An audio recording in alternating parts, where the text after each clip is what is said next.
Hi friends, welcome back to Lala வீட்டு சமையல். இன்றைக்கி ரெசிபி சிகப்பரிசி வாழை இலை குழா புட்டு. இந்த சிகப்பரிசியில் நிறைய பெனிஃபிட்ஸ் இருக்குதுங்க. High fibre, protein, iron, calcium, antioxidant, அதாவது நோய் எதிர்ப்பு சக்தி அதிகமாக இருக்குதுங்க. முக்கியமாக புற்றுநோய் வராமல் தடுக்குது. டயபெட்டிக்ஸ் ரொம்ப நல்லதுங்க. கெட்ட கொலஸ்ட்ரால் வராமல் பார்த்துக்குது. கான்ஸ்டிபேஷன் வராமல் தடுக்குது. விட்டமின் இ, பக்கவாதம் வராமல் தடுக்குது. இன்னும் அதிகமாக சொல்லினே போகலாம், அவ்வளோ பெனிஃபிட்ஸ் இருக்குதுங்க. இது ஆவியில் வேக வைக்கிறதாக ரொம்ப ஆரோக்கியமாக இருக்கும். வாங்க எப்படி செய்யுதுன்னு பார்க்கலாம்.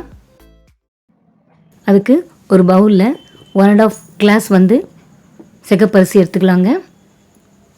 இது ப்ரௌன் ரைஸும் சொல்லுவாங்க. பாருங்கள், இப்படி தான் இருக்கும். 3 to 4 டைம்ஸ் நல்லா அலசி எடுத்துன்னு வந்துடலாங்க. இப்போது நல்ல தண்ணி ஆட் பண்ணிவிட்டு ஒரு 3 to 4 ஹவர்ஸ் நல்லா ஊற வச்சிடலாங்க. அப்படியே இருக்கட்டும். இப்போ பாருங்கள், 4 ஹவர்ஸ் ஆயிடுச்சு. நல்லா ஊறிடுச்சு பாருங்கள். டபுள் த அமௌண்ட் வரும். தண்ணி நல்லா ஃபில்டர் பண்ணிவிடுங்க. நல்லா ட்ரெயின் ஆகணும். கொஞ்சம் கூட தண்ணி இருக்கக்கூடாது. ஒரு க்ளீன் கிளாத்தில் நல்லா ட்ரை பண்ணிடலாங்க. நல்லா காய வச்சுருங்க. ஃபேன் காற்றுல தான் நான் காய வைக்கிறேன். ஒரு 20 மினிட்ஸ் காய்ஞ்சால் போதும். நீங்கள் வெயிலில் கூட நீங்கள் காய வச்சுக்கலாம். ஒரு 20 மினிட்ஸ் ஆகிடுச்சு பாருங்கள். நல்லா காஞ்சிடுச்சு பாருங்கள். இப்போ நம்ம இதை அரைச்சி எடுத்துன்னு வந்துடலாங்க. மிக்ஸி ஜாரில் ஆட் பண்ணிக்கோங்க. 2 ட்ரிப்பாக அரைச்சிடுங்க. நல்லா ஃபைன் பவுடராக அரைச்சாச்சு பாருங்கள். எவ்வளோ நைஸாக அரைச்சிருக்கோம். அதே மாதிரி 2 ட்ரிப் அரைச்சிடலாம். இப்போது ஒரு ஃபில்டரில் நல்லா சல்லடையில் சலிச்சிடலாங்க. ஏன்னா அரைப்படாத அரிசியெல்லாம் இருக்கும், அதெல்லாம் கடைசியில் இருக்கும். அதை மறுபடியும் அரைச்சிடணும். பாருங்கள், நம்ம 2 முறை நான் ஃபில்டர் பண்ணியாச்சு. இப்போ வாழை இலையை நல்லா வாஷ் பண்ணிவிட்டு ஒரு க்ளீன் கிளாத்தில் நல்லா தொடச்சி எடுத்துருங்க. கடைசியாக ஒரு ஆயிலில் அப்ளை பண்ணுங்கள். ஆயில் அப்ளை பண்ணிவிடுங்க.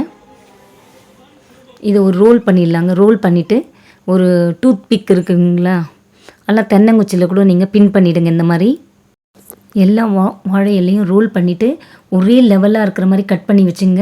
முதல்ல அந்த இட்லி கொண்டால் வச்சாலும் சரி, நீங்கள் ஸ்டீமர் பாட்டில் வச்சாலையும் அந்த வெசலுக்குள்ளே வச்சு பாருங்கள். மேலே இருக்கிற மூடியை மூடி பாருங்கள். அது இடிக்காமல் இருக்கணும். அந்த அளவுக்கு எல்லாத்தையும் ஒரே அளவில் கட் பண்ணி வைங்க. பாருங்கள், லெவல் பார்த்துங்க. கட் பண்ணி வச்சுங்க. ஒரே லெவலாக இருக்கணும் எல்லாமே. அந்த மாதிரி அரேஞ்ச் பண்ணி வச்சுங்க. நீங்கள் அந்த இலையை லெவல் பார்க்காம மாவெல்லாம் அரேஞ்ச் பண்ணிட்டீங்கன்னா கடைசியில் ஒன்றும் பண்ண முடியாது. இப்போ மாவு நம்ம ரெடி பண்ணிடலாங்க. அதோட 3 டேபிள் ஸ்பூன் பச்சரிசி ஆட் பண்ணிக்கிறேங்க. இது ஒரு க்ரிப்புக்காக தாங்க இதை நான் ஆட் பண்ணுறேன். டேஸ்ட்டும் மாறாமல் இருக்கும், நல்லாவும் இருக்கும். சால்ட் ஆட் பண்ணிவிட்டு நல்லா மிக்ஸ் பண்ணி விடுங்க. இதுக்கு வார்ம் வாட்டர் எடுத்துங்க. ரொம்ப சூடாக இருக்கக்கூடாது, வார்மாக இருக்கணும்.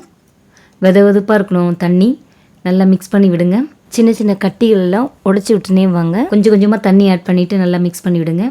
மாவு நல்ல ஈரப்பதம் இருக்கணுங்க. நல்லா ட்ரையெல்லாம் இருக்கக்கூடாது. அந்த மாதிரி நீங்கள் இந்த மாதிரி ஈரப்பதமாக இருக்கணும். இதுதான் கரெக்டு கன்சிஸ்டன்சி. பிடிச்சா அப்படியே பிடிக்கணும், உதுத்து விட்டால் உதிர்ந்துடணும். அதுதான் கரெக்டான ஒரு பதம். இப்போ பாருங்கள், தண்ணி வச்சுருக்கேன் அந்த ஸ்டீமர் பாட்டில். இந்த மீன் டைம் அது காயத்துக்குள்ளே நம்ம இதை ஃபில் பண்ணிடலாம். முதல்ல தேங்காய் ஆட் பண்ணிவிட்டு அப்புறம் மாவு ஆட் பண்ணுங்க. அகெயின் தேங்காய் ஆட் பண்ணுங்க, தேங்காய் துருவல். அகெயின் மாவு ஆட் பண்ணிட்டு கடைசியாக தேங்காவை நல்லா கொஞ்சம் அழுத்தி விடுங்க. ஏன்னா இது கொஞ்சம் இலைன்றதுனால தளன்னு இருக்கும், ஷேப் வராது. நீங்கள் அழுத்தி விட்டிங்கன்னா அதனுடைய ஷேப் வரும். புட்டு குழல்னாக்கா அதனுடைய ஷேப்புக்கு அழகாக வந்துடும். இது அப்படி கிடையாது. வாழை இலைன்றதுனால தளன்னு இருக்கும். அதனால் நல்லா அழுத்தி விடுங்க. இந்த மாதிரி எல்லாத்தையும் ஃபில் பண்ணிக்கலாங்க. வாழை இலையில் செஞ்சால் உடம்புக்கு ரொம்ப நல்லதுங்க.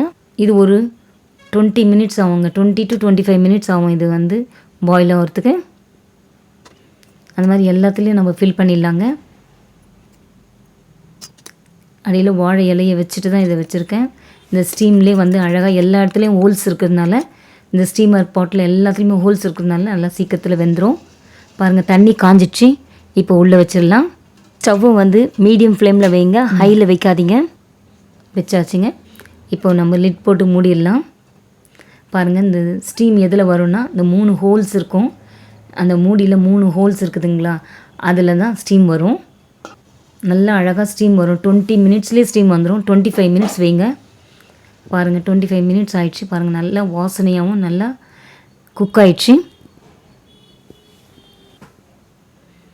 இதை ஒன்று ஒன்றா பிரிச்சிடலாங்க.